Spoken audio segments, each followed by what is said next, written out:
All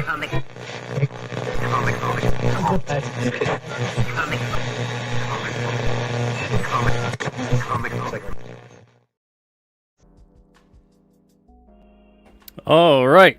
Hey, everybody. How's it going? Welcome to Comic Book Radio. I'm your host, Peter Cimetti, and this is episode 152. Tonight, my guest is Tyler Wentland. And Tyler Wentland is a dude that I've known for many years. Almost, I guess I could say almost 10. It's 2024. I think I've known him for about 8.5 to 9 years. Good dude, good dude. He is the writer, creator, artist of Red Koi, published by Alterna Comics. So I may be a bit biased in my affinity towards Tyler, but he's a good dude. And if you know Tyler, to know him is to like him. Tonight he is the guest. I'm going to be talking to him about blending fantasy, history, and folklore. Before we bring him on, I want to say hello to those of you in the chat. We've got Ronan here. That's Michael Smith. What's up? Says can't wait to get for all four to get here. Oh, you're referencing the pinned comment there in the chat. Yeah, we got 4 new comics from Alterna, launching January 20th. Sign up for a launch notification. If you want to back it on Indiegogo, you can sign up right there. That's the link. If you want to back it on alternacomics.com, all you got to do is just be signed up to the newsletter, and you will hopefully receive that newsletter. We've been having problems lately with that, but we'll be sending that out there too. So back where you prefer. Don't worry about where we prefer. Back where you prefer. If you like Indiegogo, go for Indiegogo. If you like the Alterna site, which is my personal, very biased favorite, back on there. But wherever you prefer. Gordon Goodbrothers here too. What's up, Gordon? Hope you're doing well. We got What Geeks Do Network here as well. Says, let's do this. Ben, what's up, Ben? Says, hey guys, hey Pete, hope you're all having an awesome evening. I hope you are too. January 17th, Wednesday, 2024. Can you believe it already? More than halfway through this month? Where does the time go? Grape Nuka-Cola, how's it going, Grape Nuka-Cola?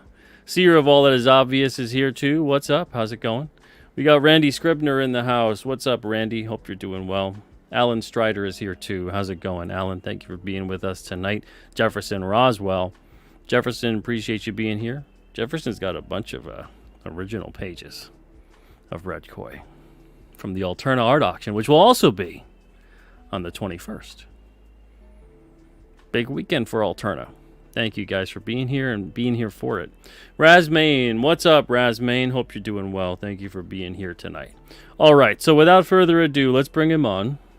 The man of the hour, Mr. Tyler Wentland. What's up, Tyler? Not much, man. How are you? I'm good. Staying warm in that hoodie? I am, and looking my best, so just had to show it off. So I'm repping King Cryptid, of course, and That's you're fair. repping that sweet Red Koi hoodie. That's right. Man, Fits how like you a liking dream. that? Yeah? I like it a lot. It's perfect. Just in time for the snow. Yeah. They're like, they keep you warm, but they're not like big and bulky. They're not bulky. I put it on, I was like, oh, I could do my stuff if I had stuff to do. Exactly. Mostly I just have to sit here. So, yeah. which is Get an great. Alterna Comics hoodie of your choice and do stuff in it. You can do stuff or not. Your We choice. only got a couple left of each design. That's, of course, on the site. But Tyler, man, really appreciate you being here tonight. Looking forward to having this conversation with you. I know it's something that you're really passionate about and something that I've been wanting to talk to you about for a while. So I guess let's start at the beginning. I'm going to pretend I don't really know you tonight. Okay? Sure. For the sake and the benefit of those in the chat who may not know you for 8 to 9 years, I'm going to pretend like I don't really know you. So you're going to be like, is Pete okay? Is his memory going? Well, thanks for filling me in. I don't have to send them. Some of the questions you might be like, Pete doesn't pay attention to anything I say. I do. I just have to ask the questions for the chat. That's fair. I accept this. All right. So Tyler, let's start from the beginning. What is it? When and what was it about comics that got you into them? I think it's because I loved. Actually, I. It goes back so far. I'm not sure if it was that I saw comics and then wanted to draw, or I wanted to draw and then saw comics. I imagine I started drawing first because most kids pick up drawing at some point.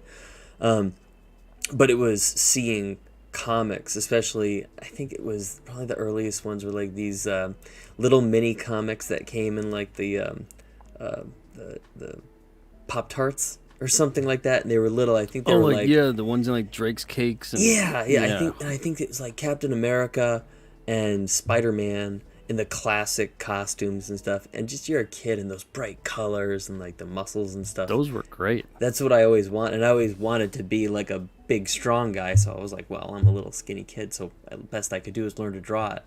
So I remember really gravitating towards the fact that I had this little book that was everything that I wanted to read, that I could hold in my hand, but I could also, my mind could understand the articulation of the lines. So I was like, oh, I've got pencils, I've got paper, I can do this. And so it made it so, such a possibility for me.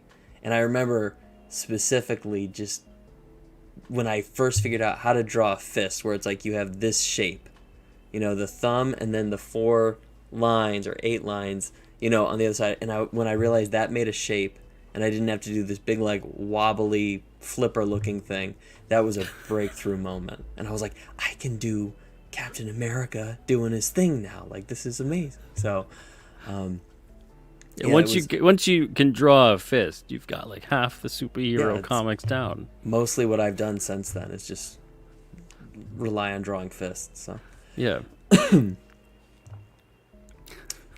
About how old were you at that time? I can't even remember. It's like I think as soon as I was old enough to hold a pencil and be trusted with it, I was drawing.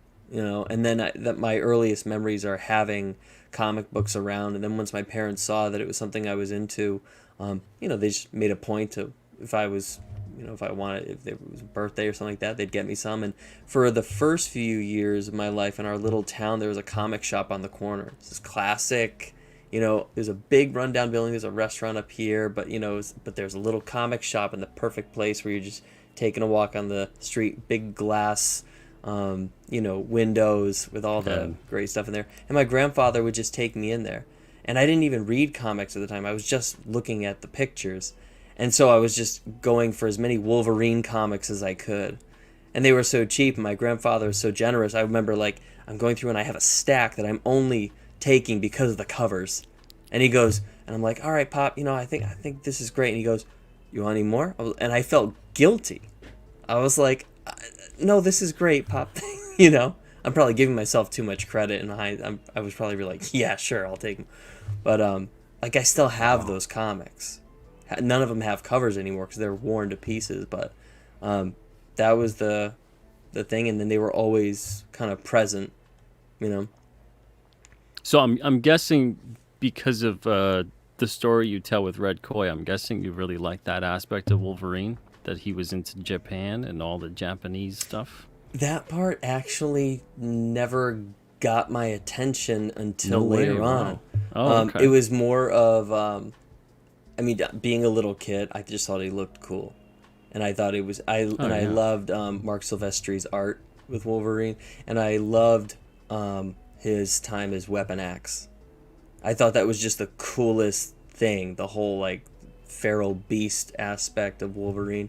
And I didn't know about the Japanese connection until later. And then, and I have some of those some of those comics of him in Japan, but I never collected anything in continuity. So it's like I'll have disjointed pieces from different stories and stuff like that. So I'm sorry, this is probably a terrible answer to your question, but that was... No, it's interesting. Just because, like, there's so many different things that influence us. So I was always curious if that was something, too, that maybe you were drawn to that because of that aspect. No, it was a cool factor. That was mostly it. The claws and the growl and the snarl face, that was and the hair, all the hair. You know that's very cool.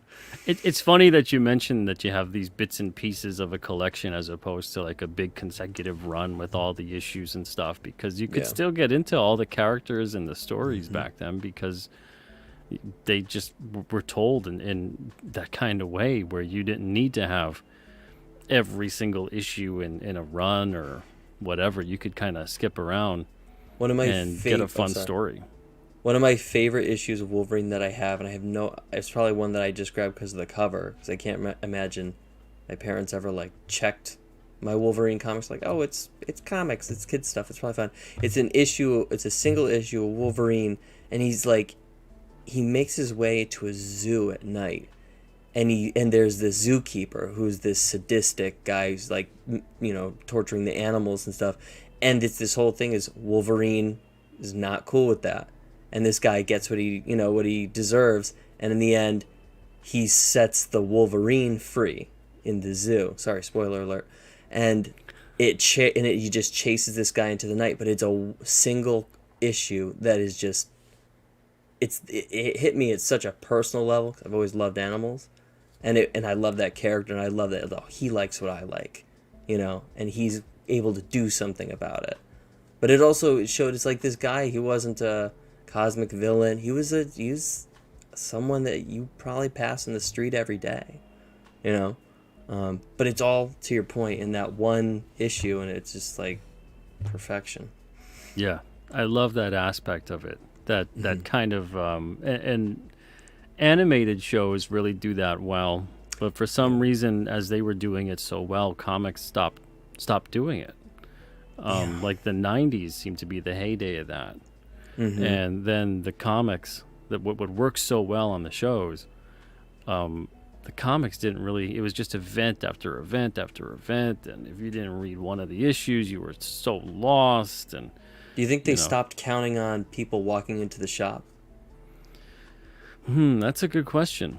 I don't know. I mean, I think it was like when it came to the comic industry at that point in time, early '90s at least. I think a lot of the publishers felt like they were just printing their own money, and that Yeah. whatever they made was gonna get bought up, by sometimes by like the caseload.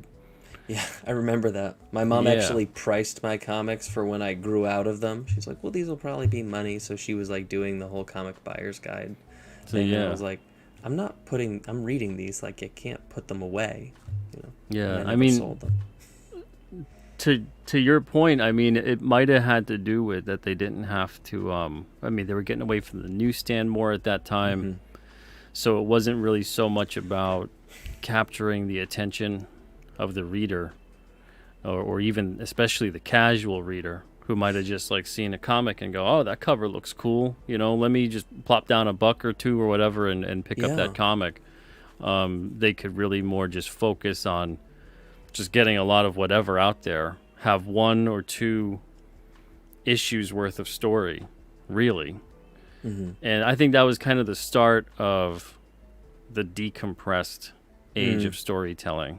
And I Hmm. think that started off with the '90s event driven storytelling of just Yeah. taking things that really seem like, if you look back at a lot of them, they feel like they were a bit bloated. Like Yeah. there's some really good stuff there, but it felt like they just tacked on an extra 10 issues or something instead of doing like a 5 issue solid story arc, which is what they did a Yeah. lot of in like the '80s and late '80s. But yeah, it seemed like, and then especially put it company wide, right? So then all of a sudden everyone's got to pick up all of them, Hmm. you know, and Hasn't worked out too well, has it? uh, yeah, I mean, it seemed like they were getting it. They got away from that a bit Yeah. in like the early 2000s, and then it was just like pedal to the metal around like 2012, and I don't think they've looked back since, and it's just been like a mess. Hmm. But that's why it's so great, I think, with the independent comics, is you get Yeah. a lot of people who are kind of getting more acclimated to telling these stories, and they maybe when we're around for 30, 40 years, we'll start having gigantic events. Yeah, God willing. Yeah, well, the thing is, to your point, it was high school. maybe middle school, high school that I started. So it was like elementary, later elementary school. I think I learned about Spawn, and I thought Spawn was cool, like amazing art. Love Greg Capullo stuff and Todd McFarlane stuff. But what I thought was maybe even cooler was that I knew who owned Spawn, and that I remember thinking about that like while I'm on the swing set. I'm like, I don't know who owns Batman. I don't know who owns Spider-Man. I know who Questions owns that keep you Spawn. up at night. I know. Exactly. Yeah. And I was like, if I want to do a comic, I want to own my character. I want people to know who who owns that character.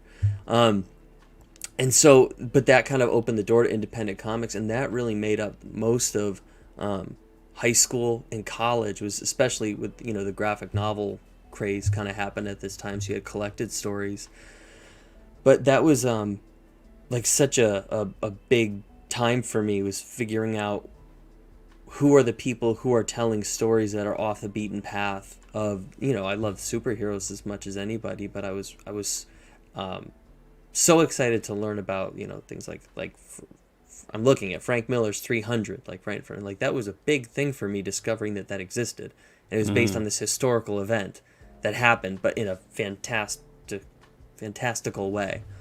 And so that's where my focus went for a long time. And I was away from the mainstream during a lot of that stuff, and it sounds like it was probably for the best. I remember Yeah, picking up a few superhero issues at the time, be like, I'm a little overwhelmed. I'm gonna go back to my yeah.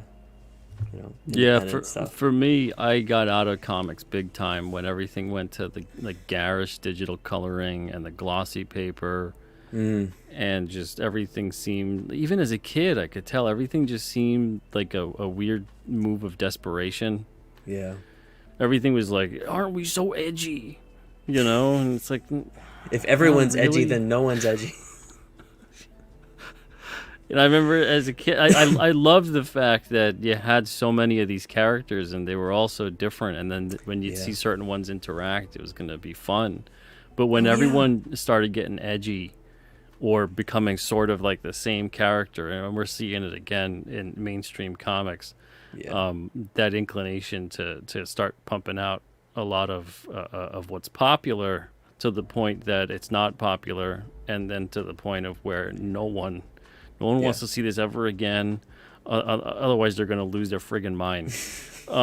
Because every character has become so, it's lost its specialness, you know. Yeah. Yeah. Yeah. But yeah, I got out of I gotta say probably around 95, 96, maybe. Did you get out completely, or did you go to indie stuff? At that point, I got out completely, Ooh, man. completely. And I mean new stuff. So I started going Mm, back to like some of the old stuff. I started doing more nice. like card collecting. I got into like sports card collecting and comic card collecting.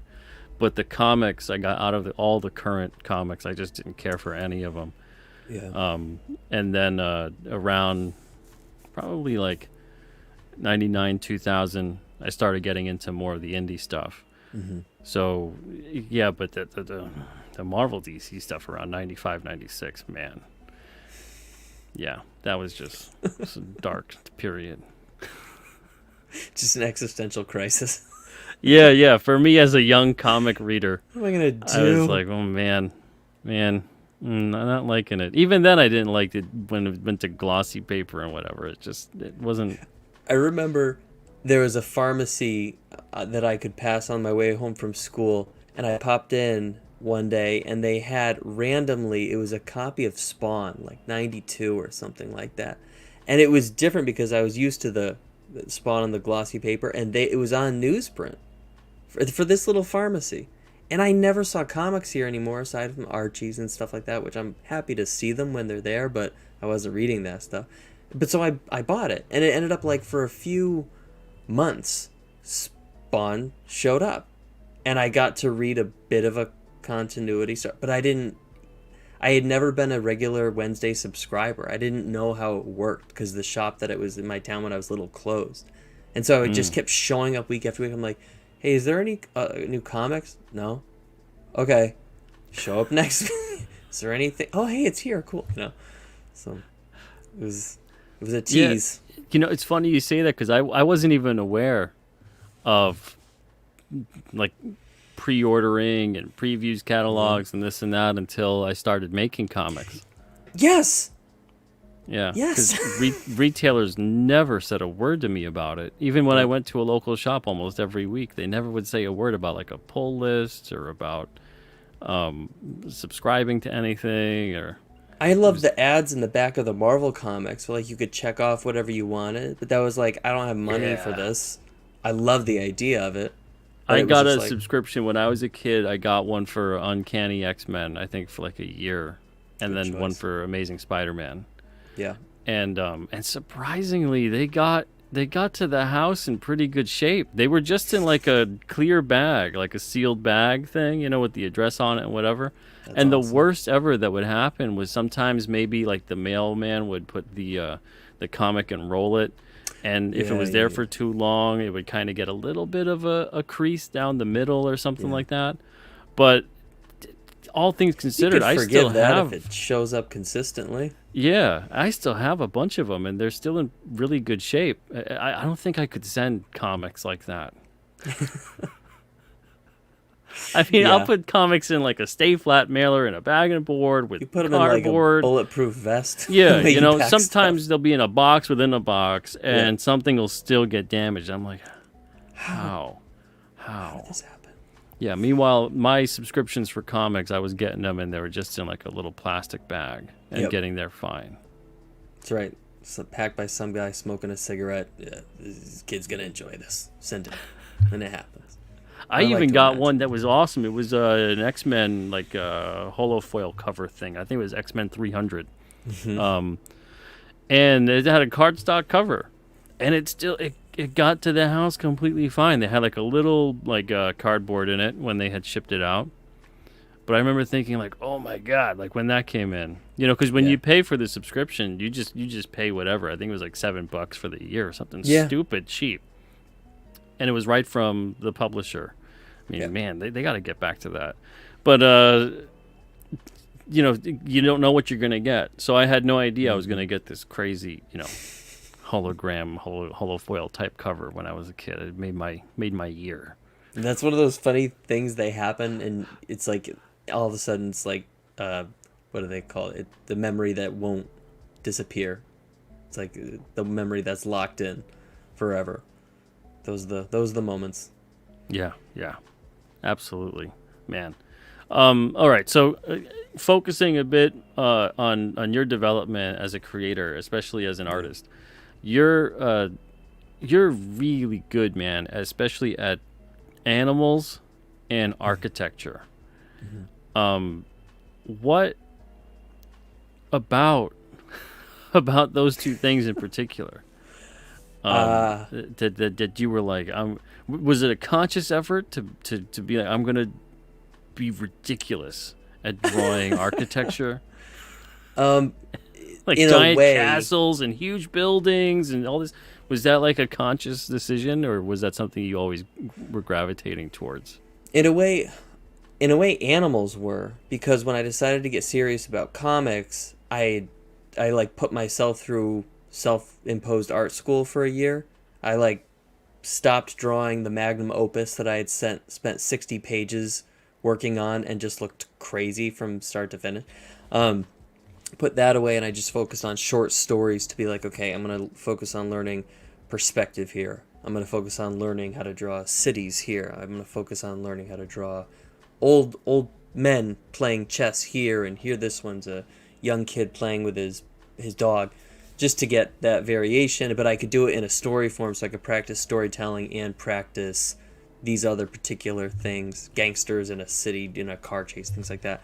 And then for one of them, I did a Maasai warrior hunting a lion on the plains of Tanzania, and I didn't think anything of it. I just thought the Maasai were cool, and that's an interesting manhood ritual, and so I wanted to draw it.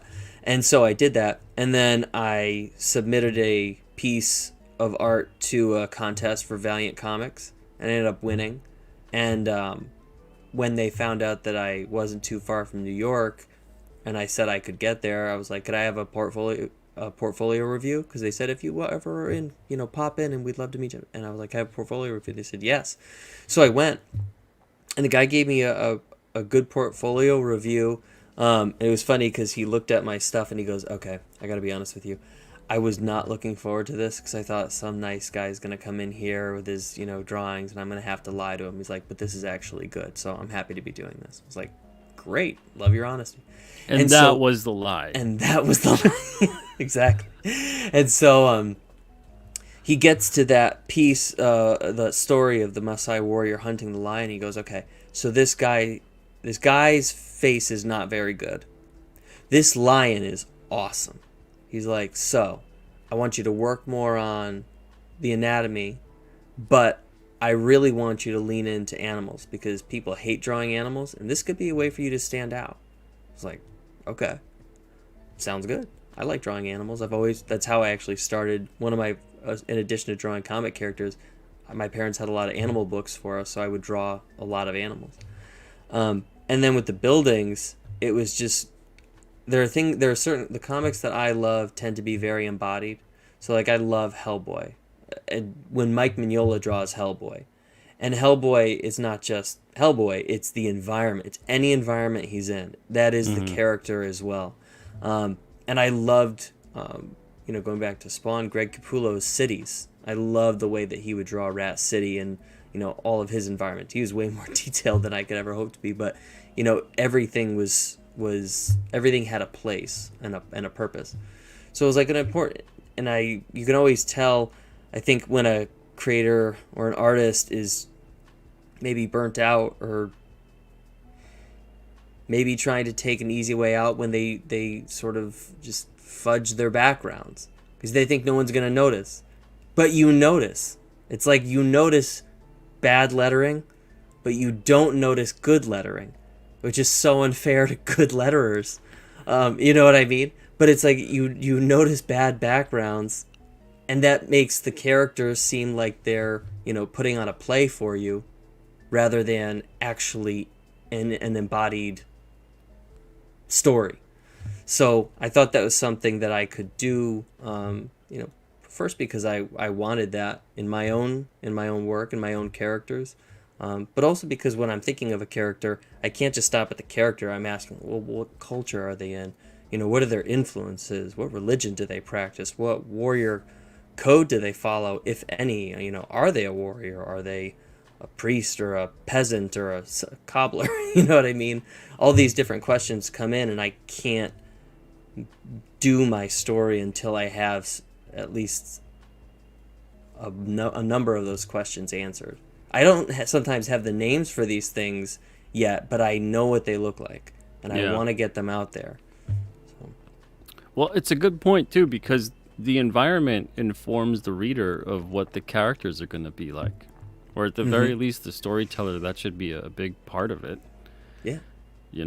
If you've got this big, wide open landscape, wherever it may be, whether it's a forest or a desert or it's like kind of more of a Arctic terrain or something like that, you're going to have characters that fit that environment. And if they don't seem to belong within that setting, that's jarring. And that's a really, really bad move on the storyteller, or it's a brilliant move on the storyteller to explain maybe why and how these characters got to this place that they shouldn't really belong or be in. Yeah. So that stuff is really, really important. And it's really obvious for those that haven't checked out Red Koi, which is Tyler's series, in terms of the environments that he sets up for his characters. It's incredibly detailed, really, really fleshed out stuff. When you are finished with Red Koi as a series, you should really think about doing some kind of anthropomorphic animal series. I was a big Usagi Yojimbo fan, but I don't know. I have never actually thought You're about halfway that. there. Yeah. There's so many of those characters in Red Koi as it is. Yeah, I know. I didn't want that distinction to be made in the Red Koi world between the humans and the creatures. All right. Razman wants to know, where can I order Tyler's animal drawing course? Oh, goodness, I'll have to make one if I I'm finding out people want it. I would do that. I would actually have to. I'd think that out, but that would be fun to do. You should, yeah. I mean, mixing that kind of stuff, like some, like for you, I would think like right in your wheelhouse would be like some kind of anthropomorphic animal race, set in an ancient civilization kind of thing. You know. I've Yeah. never. I have not had. You know, you have stories pop into your head. I've never had one pop in for a anthropomorphic Well, character. maybe- Anytime I've tried Maybe one, I'm earworming it now. I know this is what happened the last time you did this. Last time I did this, you brought Swan King into That's right. That's into exactly Red right. Koi. Yeah. But yeah, Well, you no. know, I mean, and obviously this is maybe years down the road or whatever because Mm-hmm. you've got a couple of years left with your Red Koi series. Yep. But I think you'd have a hell of a lot of fun with it, and I think it'd be gorgeous to look at. What's funny because I do have stories, like a few. I guess you'd call them more creature feature stories, but they're always set like in the natural world. With I would love to do like a monster movie comic kind of thing where you have like your giant snake or your giant Yeah. shark or something like that. It just hunting the occurred to me, people. I described Thundercats just now. Anthropomorphic animal people in like an ancient civilization type Maybe setting. like feline based, something like that. Yeah. Maybe like, Thundercats. Yeah. We'll do that. That's a great. Yeah. I think that's an idea that would have some staying power. Is that name taken? I Maybe don't know. A cult following. Maybe. Could be a good cartoon. Lightning Dogs, Thundercats. It wouldn't be an obvious ripoff. You pick. It's free. I'm sure Thundercats is not a name that's taken. Nah, I think. And they could, exactly. They could fight a mummy, maybe. Some kind Perfect. of mummy guy. Be perfect. Yeah. Stick with you, man. I'm sticking with you.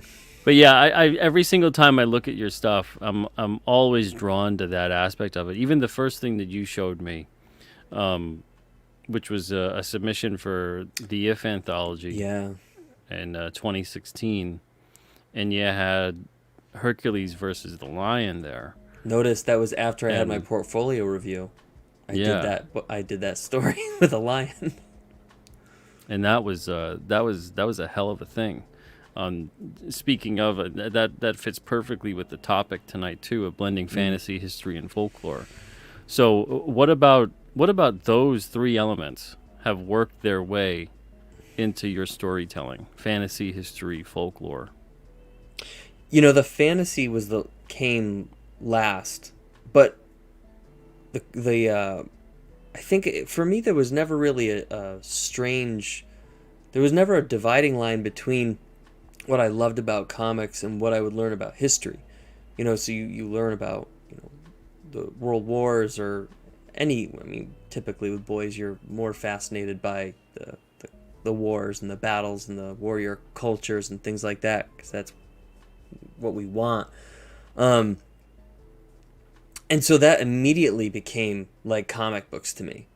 I would learn about what samurai were doing in this time or what the Roman legions were doing here. One of the most like crazy stories I remember reading about was Geronimo just did a video about this book, but it's a book about 3 Roman legions that crossed the Rhine River into Germania and were annihilated.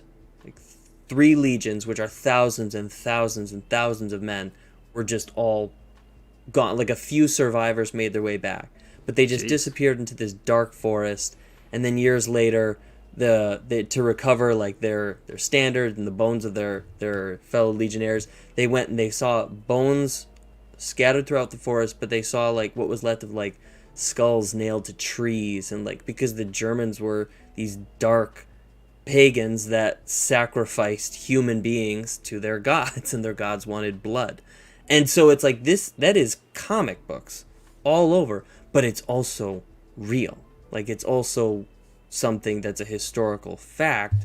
And so I wanted to do a comic version of that story forever. But it just seems like it translates so well because, you know, what is it, like the saying, like, reality is stranger than fiction or something Oh like yeah, that. truth is stranger than fiction. Yeah. Yeah. So that was never a hard line for me, and I could go on about, you know, as soon as I learned about a new people, or I was really into World War I for a long time, and learning about that, I could always imagine, well, these are human beings that are in these battles. Like, these are people with stories, and those, every one of those stories are fascinating, and if you can draw, you can capture that. um, and so that was kind of, that was my interest for a long time, but it wasn't, I think, until really until I started getting work published. You know, I did the Hercules story, and you published that. And then I was like, well, I'm going to keep trying to do these short stories for a while and build myself up. And it was, what I kept finding is I just want to draw warriors with swords, like fighting monsters or fighting other warriors. And that's really what brought me into fantasy. So, like, I just read Lord of the Rings trilogy, like, last year. I read The Hobbit a long time ago, but, like, I just read that. And so that's kind of, and I, you know, read some Warhammer 40K stuff, things like that. So that was a later development and unexpected, but makes sense in the end. Yeah, it's interesting how much history obviously informs the reality informs the fictional Yeah, yeah. storytelling. Mm-hmm. Almost to the point that sometimes I look at it and I'm like, man, that's really weird how much money people have made off of the massive suffering of others through Yep. war and battle Yep. and whatever else. Yep. So you could get really weird and heady with it. Oh yeah. And think like, you know, like for instance, World War II, in terms Yeah. of a lot of the stuff that went down with that gave birth in a big way to the superhero genre, especially to to a lot of the villains, if not directly, indirectly. You know, and it's like when you look at that, it's like how much of that is almost like a weird. It's just, I don't know. It can get weird I had if a you think teacher- about it too much. I had a teacher who was, I mean, I'll just say, he was disgusted by the fact, like, he refused to see the movie Saving Private Ryan. And he was disgusted by the fact that people made movies and things like this to portraying this, like glorifying war is how he would say it. He thought it was the worst thing. He's like, there's money being made off of this horrific thing that happened. And I could see what he's saying. I can get both sides of the I argument. can get both sides of it. But yeah, it's like I said, it's something when you think about it, or at least when I think about it too long, I'm like, But to that point, though, there's a war journalist named Sebastian Junger. He's pretty relatively popular, but he wrote something. I can't remember. I think it was him. He started a program years ago because the ancient Greeks, the whole thing with their warriors is when they would return from war, and the ancient Greeks they had a really interesting kind of class. Like, they had the landowning farmers had to vote to go to war, and then they went to war. And so there was this really interesting thing where they're this autonomous middle class that are not subservient to the rich or the state.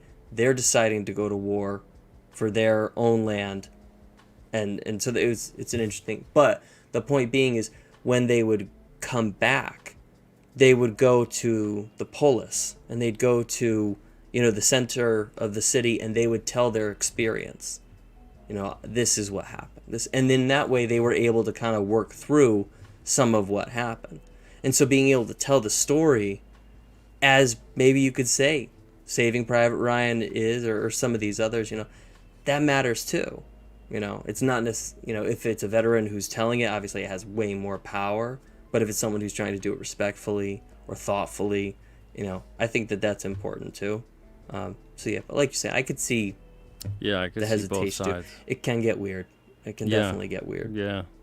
And I appreciate that those stories exist. I appreciate that a lot of that stuff, especially when I was a kid, and it was more like the lines of history and fiction are so blurred because your perspective is almost non-existent. Yeah. You know, Oh, yeah. it's all like you just see it on TV, you just read it in a book. It's all just so far removed from what you would think reality is. You know, but then as you grow up and you know people who have been in these things, you learn more. You just have more and more experiences regarding that kind of thing. I can see, especially if someone was involved in any of that, being like, wow, that's tough. But then at the same time, there's a tremendous amount of people, like you're talking about, in terms of like that storytelling really helps a lot of people who've been involved with these sort of things to kind of find almost a catharsis, I think. In some like way. feel seen, acknowledged. Yeah. Yeah. So, yeah, and it's strange because I wouldn't ever want to deter or encourage some kind of censorship of storytelling. Yeah. But I'm always fascinated by that because when you do get too close to subject matter when you're telling it, especially when it's historical and it's affected the lives of a lot of people, there always is like, when has enough time passed where it feels like it's okay to start telling that story? Yeah, and like you said, especially if you could be respectful of it and strive to portray it in such a way, that's obviously that goes a long way. Yeah, no, I agree. I do have not to pivot too much, a weird anecdote from a podcast. It was a podcast I did with Geronimo like a year or two ago. But to research whatever historical thing we were talking about history blending over reality, right? And we were going to talk about I was doing something about like the ancient Germans again. And it's like, so you say you grow up and you think you're going to see these more clear lines. And I was reading this book and it was like, well, the chieftains would decide who would go to war. But then if there wasn't a chieftain, there was someone called a graf. I was like, okay, what's the difference between a chieftain and a graf? Well, a chieftain was descended from a god. And a graf was not. A graf is voted by the people. And this is some historian's book from last century, and I'm just like, that's it? That's your okay. Yeah, cool. There's so much interesting within history that it's just these lineages that have been determined by, well, they descended from gods. Yeah. And I'm always thinking, like, how did that actually start and was validated, right? I mean, you can get into like the whole ancient astronaut theory type thing and all that other stuff, but it's sure. Did you just go into like the town square one day and go, I've descended from gods? I don't think, I know we're not the same. And now I rule over you. I don't think that the people would have been cool with that. I think something had to happen. I think something had to happen. Like the big gigantic dragon next to you was kind of like, look, see that guy? He listens to me. Got it. You nailed it. It's got to be something crazy, something substantial. You see my big giant spaceship? Yeah. You listen to me now. Like that kind of thing. See this haunted sword? Guy's got a point. I don't got a big giant spaceship. I love that. That's another thing about history, though, that I love, is that when you go further into it, like, it really does get weird. And I think that there is an attempt sometimes to sanitize or, like, over-explain from our rationalistic perspective. But then it's hard to be like, well, you can't step into the shoes of those people. They're seeing the world in a completely different way than a modern secular materialist is seeing it. Yeah. You can't just put on those glasses. I'm thinking about your intro, by the way. Yeah, exactly. And I'm being facetious, of course, with some of the examples, but it's like it just, there's so many things that, especially when I was a kid learning about history in school, and they're like, these lineages, these royal lineages, and the reason why is because they allegedly were descended from gods. And I'm just, Derek mentions pharaohs and things like that. Yeah. I would need some proof. I would need some definitive proof. And not just me as a simple, citizen or whatever, Yeah, yeah. but the other people who want some of that power, for them to shut the hell up. Yep. I would really think they would need some proof. I'll give you one more weird example that I learned about. There's a story, and I'm already going to do a bad job, but there's a story in the Bible about a giant named Og. And there's a story about Og's bed. And they uncovered, like, in Samaria, somewhere in the ancient, like, Middle East, they uncovered this giant steel bed that was Og's bed. Like, they found it. Like, they found this thing that's not meant for a normal person. Now, I've heard a lot of different explanations for that. I'm not going to over-explain it. I just read about the thing, and then they found it. I'm like, well, that's really cool. The world is really, really weird. Yeah. And let's just enjoy it. Let's enjoy this weird, weird world. Exactly. Or cower in fear, one of the two. I'm not, And I don't know if it's like, I don't know if anyone else in the chat is thinking about any of this stuff either. But as a storyteller, because we're always trying to find reasons to validate why our stories are going the way that they are. Why are we telling that specific story in that specific way? Why did we make that character, and this is how they behave, this is how they are? And to come up with believable motivations and explanations for these guys, you gotta, put yourself through the ringer of like, okay, well, maybe this and that and the other thing, and, maybe do some research about psychology and philosophy and history and everything else. But especially once you dive into history, in terms of wanting to believe things as a storyteller, there are things in there that if you were to pose it as like you have a character introduced who's now going to rule over these people and is just declaring that they have lineage from gods. If you were to set that, especially in modern day, that's going to be that's just the crazy guy. That's going to be tough to sell. I think a lot of readers are going to go, this is so stupid. Yeah. That's not how that would go down. You know what I mean? Yeah.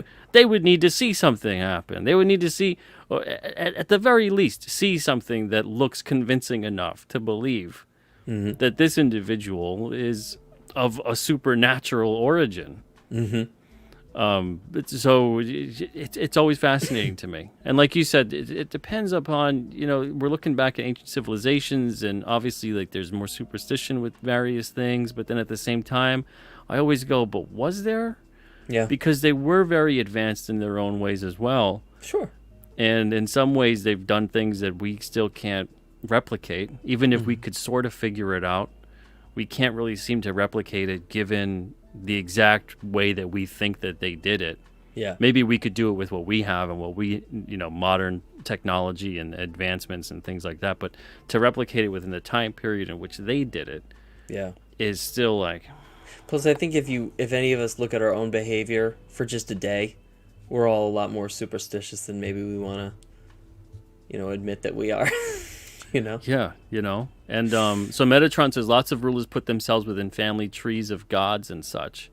And like I get that like, you can get someone in there who, has the knowledge or the connections to be like, hey, can you just write me into that family tree right there? Get me in there. Get me in. Here's a couple thousand, whatever the hell you use. and then they put you in there, but it's like, who conceived still of that whole thing? Why would that even be a concept? Yeah. Like, that's the part that makes me go, man, I don't know. There's a uniting principle behind... It's worldwide. Yeah. From cultures that have never interacted with each other. Yeah. And you're seeing similar patterns. This is the thing, is I think as storytellers especially, what we're trying to attune ourselves to is pattern recognition. And I mean, and this goes to history. It's like you hear all the time, those who don't learn from history are doomed to repeat it, which sucks. But it's like, also, that was one reason I was always so fascinated by it and thought it was so important to think about. I believe giants and hybrids exist. Sorry, I was just reading. Let me put that over. Scary creatures to influence. Oh, sure. I mean, things are getting pretty scary. Yeah, I mean, the truth is that we know a lot, but we don't know way more Yeah. than what It's we think we don't know, and that's a yeah. lot of stuff not to know. Yeah, yeah.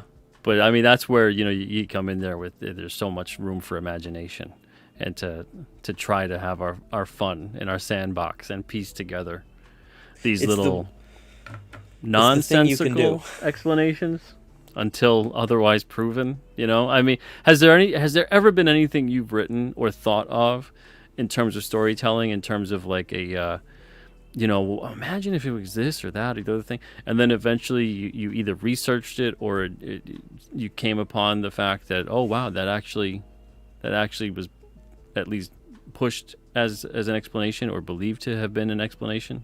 Because I've come upon that a lot within thinking, oh, this and that, and maybe that's what that was, and then doing research, you're like, oh, that was something that they actually believe to have occurred. I feel like I have, but I don't have an example. I don't have an example I can remember right now. But what about you? Do you have one that? So I've talked about it a lot with King Cryptid in terms of like coming up with different creatures and different cryptids and different monsters, because I don't want to just use all the popular cryptids and things like Sure. that. So even if I'm hybridizing some of them or co-opting some of them to exist sort of as a explanation for why certain things are there, but things like the Granite Beast, who basically is this being created from a big giant asteroid, a living asteroid, crashes into Earth. This meteorite crashes into Earth, and creates this being, and this is how all of his people are created. Like that's a story in a lot of different cultures. And at the time, I'm not thinking that it was. And Yeah. then when I'm researching into various things like that, I find that that's a lot of different cultures believe that kind of stuff.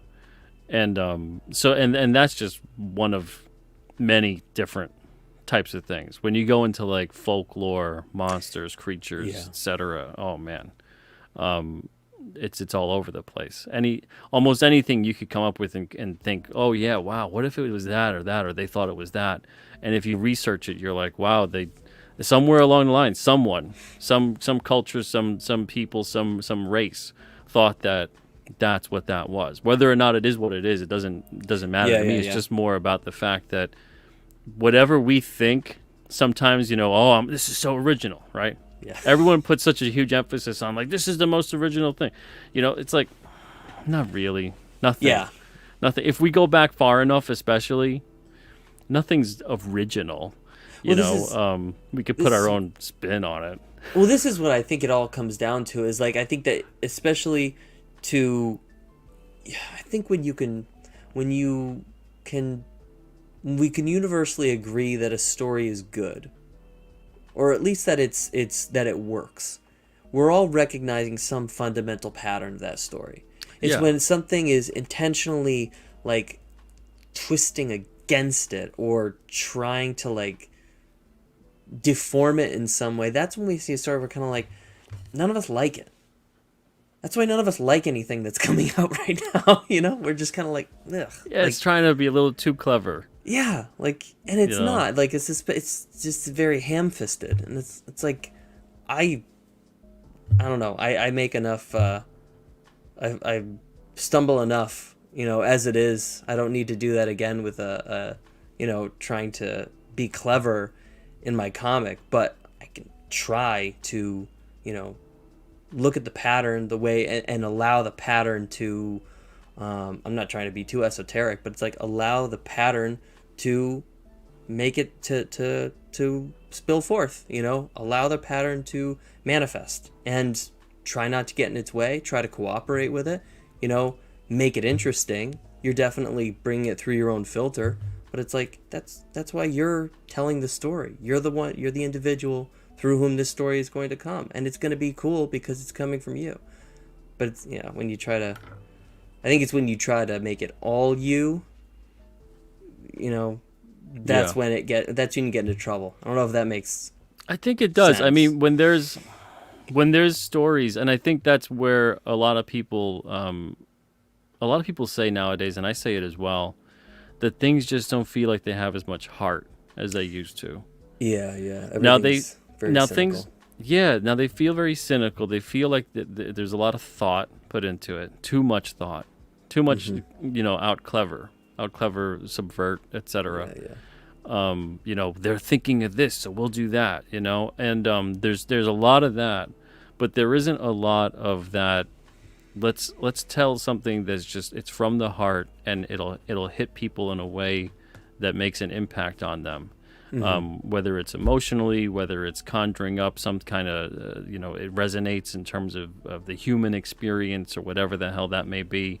Hmm. But there's a lot of stuff that is more about let's get really heady, let's get really clever, Yeah, let's be smarter than everybody else, and especially smarter than the audience. yeah, Let's believe that of ourselves, and that's just that doesn't really ring true with people because it's like anything else. I think matters of the heart, they they're instantaneous. hmm, You know, everything else, it's like any decision you ever make.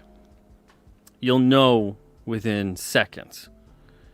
And then everything else after that is justification, is coming hmm, from thinking about it and hmm. trying to work it out. And now, whether you're trying to work out that decision that you would rather not make or that decision that you would make, and every single justification that comes afterwards, you're talking to yourself, you're explaining the whole thing out, you're getting neurotic with it. Yeah, All of that is matters of the head, but your heart knew instantly. yeah, Didn't take too long, and there's people you meet that are like that. There's situations you're in that fight or flight response, that's a yeah, matter yeah, of that's not you. Like, you're not logically, you don't have all the facts at hand. You can't make a logical decision. So something is going off. yeah. Instinct, that kind of thing, and I think over the years we're kind of being, I don't know, I don't want to say trained, but it feels like that in some way, to turn off or at least ignore instinct. I think that might be the end game of the whole like hyper rationalism kind of cultural shift that we've made, where it's like, no, leave, the heart behind. Like that's gonna be that you can't trust it. Just you know follow your logic to the ultimate conclusion. But it's like the logic is ultimately going to be submitted to a value judgment. It has to. Otherwise, there's nothing that's going to allow you to judge whether you should follow that logic or not. You know what I mean? Like you need to have a value judgment of whether this is a good or a bad action. And I Yeah. think, to your point, like ultimately that's that's going to be coming from the heart. Because I mean, again, as a fan of history, I mean, you've had peoples like the Aztecs are always everyone's favorite example. You had peoples who believed, and I don't know where their hearts were with it, but believed that mass sacrifice of their neighbors, women, and children on an open pyramid to their god was a good. That it was a good for their people. You then had other surrounding peoples who saw the Spanish show up and were like, "Oh, okay, yeah, we'll go with you and we'll fight them and we'll destroy them because we're sick of getting preyed on." But it's like that concept of good is different than another culture's concept of good. And so it's like these are the reasons why I don't think that we can leave the heart behind. There needs to be some connection between the head and the heart. And in storytelling, I mean, it's not a textbook. It's not Yeah. meant to be a manual. It's Like you meant said, to be. we need both. Yeah. You need to have both. We have both. We should use both. And Mm-hmm. like anything else in biology, anything else ever, it's use it or lose it. Yep. You don't Yeah. use it, it atrophies. It withers Mm-hmm. away. It goes away. It dies. Um, so for us to want to kind of have this non-usage Well, of it's like. something that has most likely kept our species alive. Yes, and I think there's an attempt sometimes to just say like we're just a machine. Well, human's just a machine, or we're either a machine. What is it? I heard a great quote the other day. It was like we're either an overdeveloped monkey or an underdeveloped computer. I was like, oh man, those are kind of those are two camps that are really interesting to consider. But it's like, if we're just the machine has no heart. Like the machine doesn't have that guidance system. There's something that creates the machine towards an end, and that's where the heart's going to be. So I always kind of recoil a bit when I hear that comparison, because I think it's missing that key component. Yeah, yeah. No, it's a timely conversation too. I don't know if you follow anything going on in the world. Yeah, I do. I'm not going to dive into it. Fair enough. I'm not gonna. We just passed the hour mark, so I'm not gonna dive into. But there's a lot of things happening, like literally this week. I think literally actually today, either today or yesterday, in terms of again the conversation being pushed upon the world by unelected officials, people in positions of power in the elite, who are constantly trying to push the concept of transhumanism, constantly trying to push the concept of surpassing. It isn't human beings, aren't we just, don't we all just stink and aren't we just awful, and shouldn't we just be merged with machinery? The body isn't evil and the mind needs to transcend the body. Yeah. The obsession, the age-old obsession with powerful people for immortality. Yeah. As old as storytelling, as old as human civilization. It's amazing, isn't it? And being pushed in these various ways that make it seem like, but wouldn't this be great? Wouldn't it be great if your brain was always linked up to the internet forever? It's going well so far. Wouldn't that be amazing? Yes. And that if we knew where you were at every point in time and every thought you ever did, and then we can just get rid of all the bad people and make sure there's only good people. Good and you thoughts. could totally trust their categories of good and bad as well. Exactly. I think it's going to be great. 100%. I, for one, welcome our robot overlords. What could go wrong? Yeah. If anything, I'd prefer robot overlords over people who you could probably have trust those them. intentions. And it always goes back to this. Well, you think it's so great. Why don't you just become one? Mm-hmm. Why don't you do that? Why don't you go link up? And why don't you turn into a cyborg? Have some fun with that. It's always like, oh, wouldn't it be great for you? It's great for the plebes. Yeah, wouldn't it be great for you to do all these things that we think would be great for you? And then meanwhile, they do like the exact opposite of everything that they think would be so great for you. Yeah. It's fascinating. I just read a book. It was a book about Greek warfare. But that was kind of the way. But that was the what I talked about earlier, the understanding the Greeks had, and that's why, democracy and ultimately our, as Americans, constitutional republic are grounded so deeply in this little tiny weird culture is like half of our cultural inheritance, because they knew that that a strong middle class was a threat, because that if you had a landowning population who was self-sustaining, could vote whether or not they wanted to go to war, but because they would also have to put their blood and backs into it, that was a dangerous concept, because they couldn't be controlled by the state or by the wealthy. And reading this about people that existed like I think 500 BC, I was like, oh man, like, what have we done? It was an amazing concept, and it was something that made them so unique compared to to the Persians that they fought against, and it was just something that I was like, wow, that is putting a lot of things in perspective, and I'm not necessarily more optimistic right now, but I'm glad that I know it. I'm glad I know its root. And I think that there's something to be said for it. It's going to take, I don't know, I don't know. I'm not sure where to go with Yeah. that, but I was just like, that is. Everything about human civilization just rhymes. Mm-hmm. You know, doesn't repeat, obviously, Yep. but it rhymes. It's always like, oh, that's sort of familiar to what Yeah. came before. Mm-hmm. You know, and every single time, sometimes we seem to get it right for a little bit, and then it's like, oh, it's like the whole like one step forward, two steps back, and it's like Yes. over and over and over and over. Yep. But that's the thing that's interesting about it. I had Sarah Frazetta on the show the other night, I and we were listened talking. to that. That was a great conversation. Yeah, She is she was so great. cool. I gotta have her back.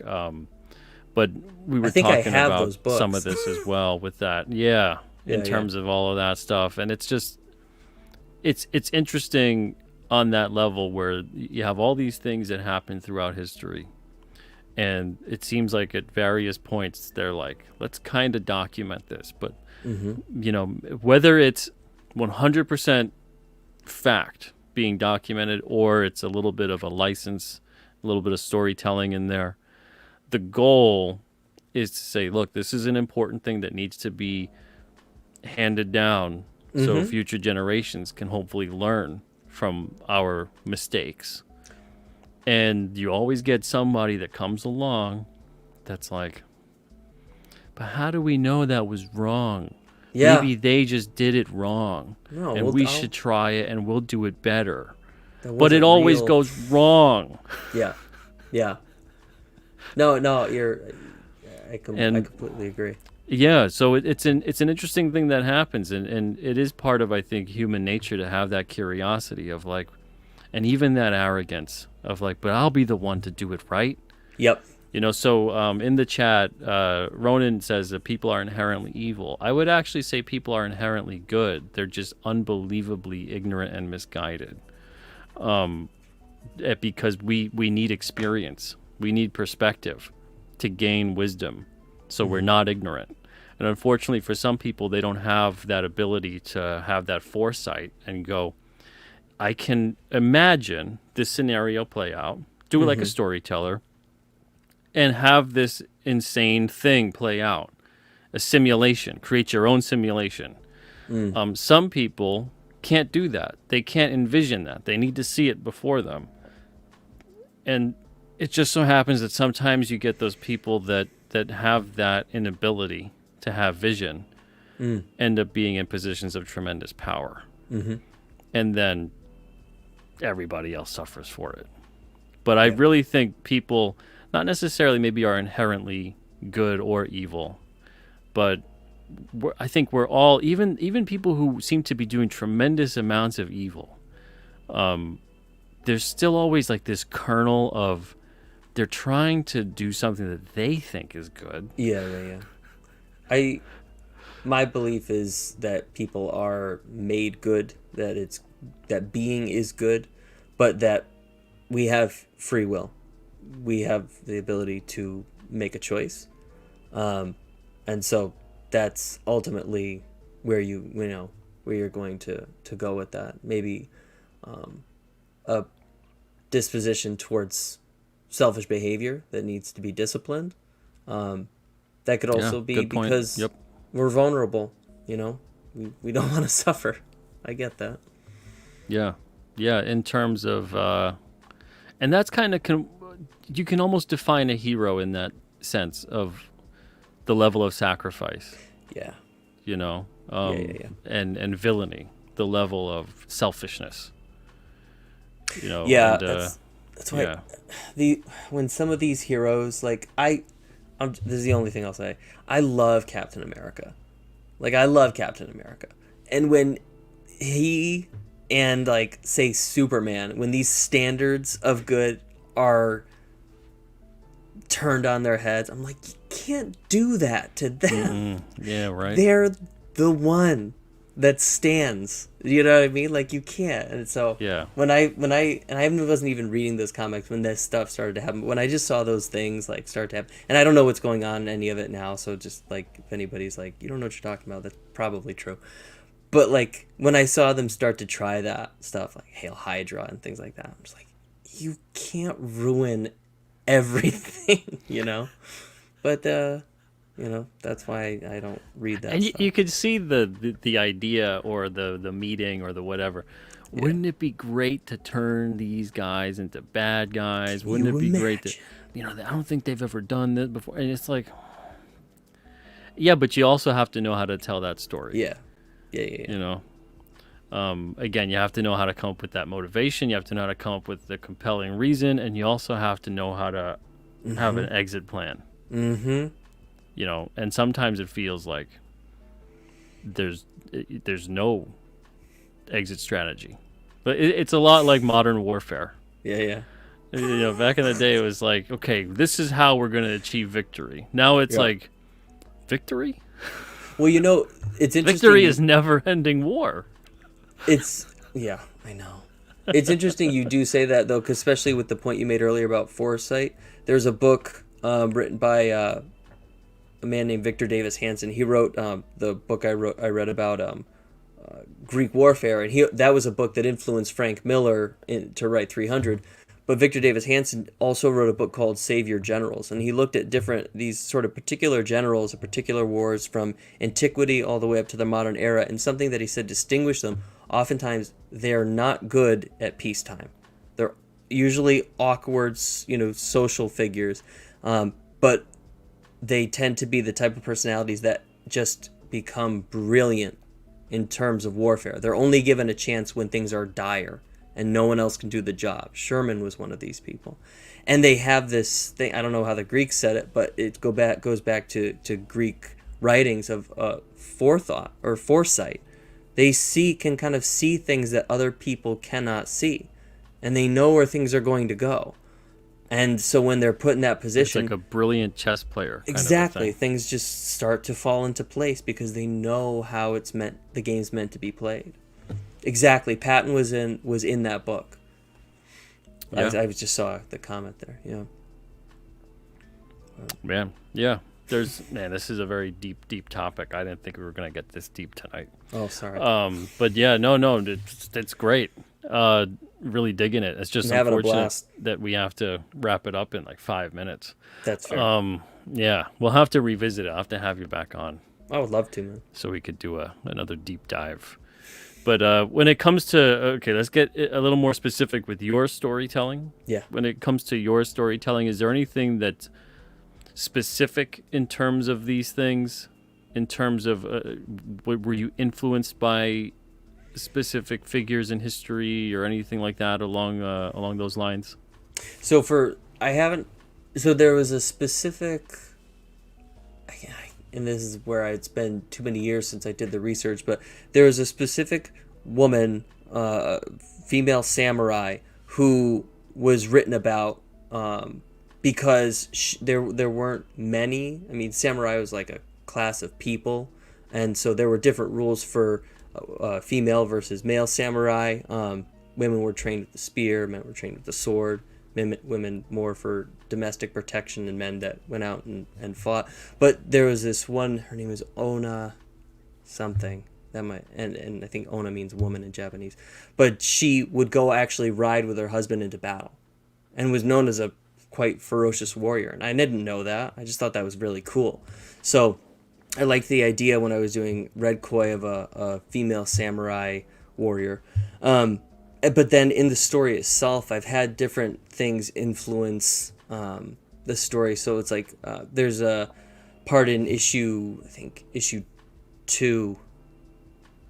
1, where she has a flashback to when she was at the front. She's at battle when she realizes that she needs to go back to her parents have died, and she needs to go back home and put their affairs in order. And so, but there's this scene where she walks up, there's a council, and she puts a head down on a block. And there's this documentary that I watched about the samurai where what they would do is they would take heads and they would use that to count coup, like after the war. So I'm a member of this clan, I got this many. But then one thing that was interesting is that you see the guy in the page, he puts a fan over his face so that the head cannot see his face, so that the dead will not haunt him as the one who counted this one as deceased and dishonored. But that was something that I put in there. Didn't want to explain it, but it just added something to the story. Then there's also in the Red Koi Giant, there was a flashback to when Aiko and her husband. So again, that influence from that real character. They're in they're getting attacked by arrow fire from an enemy, and they pull into a mangrove swamp, and then crocodiles just come up and they just start eating, everybody. And that was from a story from World War II. And I've heard some say it's apocryphal. I've heard others say no, this is actually something that really happened. But when these Japanese soldiers got stuck, I think they were in the Philippines, in the mangroves, hey Stat Zero, these crocs showed up and they just started eating the Japanese, because the war and noise had kind of gotten their attention, and there's obviously blood in the air, and I mean they're saltwater crocodiles, so they're man eaters. They're happy to hunt people, and it was something like some absurd number of Japanese soldiers were eaten by crocodiles. So it's like that's in there. Do you know what I mean? I learned about, and this is the last example I'll give, but I learned about ancient flood measuring techniques, and I think it was the Egyptians. They had these giant, or was that might have been India. They had these gigantic stone, cylinders with measuring. It looks like a big thermometer, but they would measure the floods every year, so that they could plan their crops. And then in Red Koi 4, when they fall through the floor of the sunken temple of Dalamesh, there's this giant thing broken and laying halfway through, and that's one of those measuring tools. Oh, and it's okay. just something, I'm not going to explain this stuff in the book. I love doing this on the podcast, but it's just something that's it's more interesting to look at. It's fun. It makes the piece cooler. And it's got a story behind it if someone's ever curious. Yeah. You add a little bit of context that maybe someone's aware of it, maybe they aren't, but it kind of adds an extra element to the storytelling. But even in Red Koi 7 that just came out, there's a gigantic statue in the background when Aiko and Swan King are just talking. And that was one of those, I can't remember what the statues are. Was it it's a giant Greek statue, like the Passageway of Hercules or something like that? I'm forgetting, but these ancient wonders of the world that some of which don't even exist. They only exist. The Pillars of Hercules? Are you thinking of that? That might be it. But it's like these things that exist sometimes just in records now. The wonders that once existed and don't exist anymore. And so I've got all kinds of notes written down about other weird historical things that happened that I gotta add into the book, so it's nice to have a place to do it. Yeah, man. man. Tyler, thank you so much for being on here tonight, man. This was a great conversation. Really, really deeper dive than I thought we were gonna get to on this topic, but I'm glad that we did. Before we go, Tyler, where can they find you?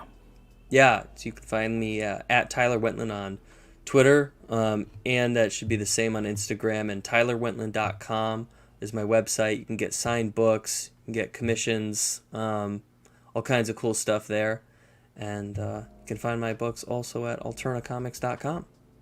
There you go. And we've got a campaign launching on Alterna, on both Indiegogo and alternacomics.com on the 20th. And unfortunately, Red Koi is not going to be one of the books, but we're going to have Blood Realm number 14. We're going to have Horace H. Hoover number 3 of 5. We're going to have Unit 44 number 9 and 10. And if you're an Indiegogo backer, if that's your place of preference in terms of wanting to back, I've had a lot of people over the years request this, and I was just trying to get away from it. But I figured, you know what? We'll give this a shot. Every single back issue that we currently have in stock, I am putting that up on the campaign as an add-on. So even if it doesn't have to do with the current series being solicited. So Red Koi will be on there as an add-on as well. Thank you. I'm just trying to see, because some people they don't even want to shop on the Alterna site. They just want to get everything on Indiegogo. So if it's never on Indiegogo, then they'll never get it. So there's a lot of issues for certain things that are just not ever on there, because they usually, it's back issues that correlate with the new stuff. So I'm going to have, I think it's like over 100 back issues in total, awesome. on top of like maybe 20 or 30 other add-ons. So it's gonna be like 150 or something add-ons. But so it's gonna be like, just keep scrolling with the add-ons if you want to check it out. If not, if 150 something add-ons sounds like too much to you, you can go to alternacomics.com and find over 400 items. So that's always an option instead. Lots of great comics, merch, all that good stuff. Digital comics, 99 cents. Physical comics are $1.99 to $2.25 for the most part. But yeah, we're going to have that campaign launch on the 20th, and then we're going to have an art auction on the 21st. And Tyler's going to be there. We're going to have Kier Covington there, Rob Geronimo.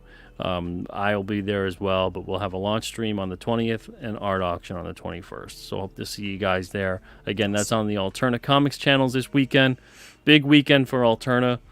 And these are for things that are going to be released in like April, May, in terms of the timeline of when these books will be out there. But yeah, other than that, man, thank you so much, everybody in the chat. Thank you guys too. Really appreciate it.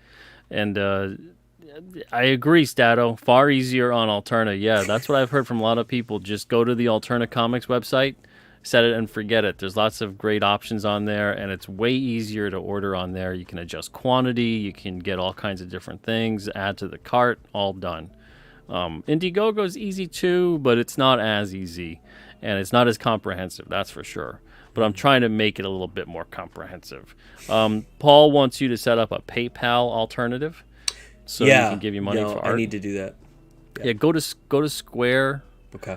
That's probably the easiest one. And Paul, I don't know if you consider Venmo a PayPal alternative, where PayPal owns Venmo. I don't know if it's a PayPal issue or a PayPal ownership issue, but you can go to Square. That's pretty easy to set up if you want to do that. Okay, cool. But yeah, other than that, everybody, thank you guys so much. Thank you, Mercury. Appreciate that. Yeah, they're all on newsprint. Good stuff at Alterna. Everybody, thank you guys once again for being in the chat. Appreciate your questions and your comments, all that good stuff. And go visit TylerWentland.com. Tyler's got stuff on his site that I don't have at the Alterna site. You still have Swan Kings and Red Koi Volume 1s, right? Swan King one shot, Red Koi, the collected Volume 1 with the additional short story that's not contained anywhere else. So you get a background there. You get an introduction to Lord Kitagawa, who's the Dark Lord Shogun behind, all the nefarious stuff that's happening in the book right now. So something to check out.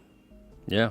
So yeah, visit TylerWentland.com. You guys can pick those up. I don't have those at the Alterna site. All sold out. Tyler's he's the sole owner of those. And maybe you'll be able to own them soon too. Oh, and Jeff, I do have some commission options on my site. You can check out, I think, sketch covers and sketch cards. There you go. All right. So, again, Saturday we launch. I'll go over everything. We'll do a launch stream, all that stuff. There's going to be some cool options on there, especially revolving around art. And, so hope to see you guys there. Again, the Alterna Comics channel. That'll be around 8:30, 9 o'clock, both days on the Alterna Comics channel, 20th and 21st. All right, guys. See you then. I'll be back tomorrow night, though, with a guest. I'll be having Frankie Paul on the show. And Frankie Paul, he's the comic who loves comics. He was on here about a month or two ago. And we had a fun time at that point, just kind of sharing our collections with each other. But now it's going to be a little more serious. We're going to have a conversational interview with Frankie and see how he got into stand-up comedy and all the other good stuff that he's doing. So again, see you guys tomorrow night, 9 o'clock Eastern. I'll be on with Frankie Paul, the comic who loves comics. Until then, everybody, have a great night and an even better tomorrow. See you guys soon. All the best. Thanks, guys.